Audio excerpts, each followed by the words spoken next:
আসসালামু আলাইকুম সুবহানাল্লাহ। ভাই আপনাদেরকে আমি জিজ্ঞেস করতে চাই, আমার ভিডিওটার সামনে গেলে ধাক্কা দিয়েন না ভাই। অন্য কিছু না করলেও অন্তত শেয়ার করে অন্যজনকে দেখার সুযোগ করে দিন। আমার আইডিটা ফ্রিজ হয়ে গেছে ভাই, বহু কষ্ট করে আইডিটা বড় করছিলাম ভাই, ফিরে পাবো কিনা জানি না।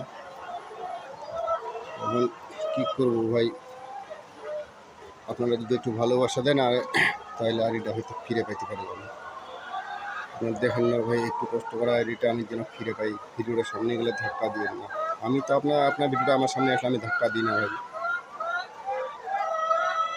যাই হোক, ভিডিওটা বেশি বড় করবো না, এখান থেকে যে সব 1 মিনিট 30 সেকেন্ড নিব, এখান থেকে শেষ করে দিও ভিডিওটার সামনে গেলে ধাক্কা দিয়েন না ভাই, একবারেই ধাক্কা দিয়েন না ভাই। খুব গরিব মানুষ ভাই, বুঝছেন? আমার ভিডিওটা ধাক্কা দিয়েন না, শেয়ার করে অন্যজনকে দেখার সুযোগ করে দিবেন, এটাই কামনা করি ভাই। আসসালামু আলাইকুম ওয়া রাহমাতুল্লাহি ওয়া বারাকাতুহু।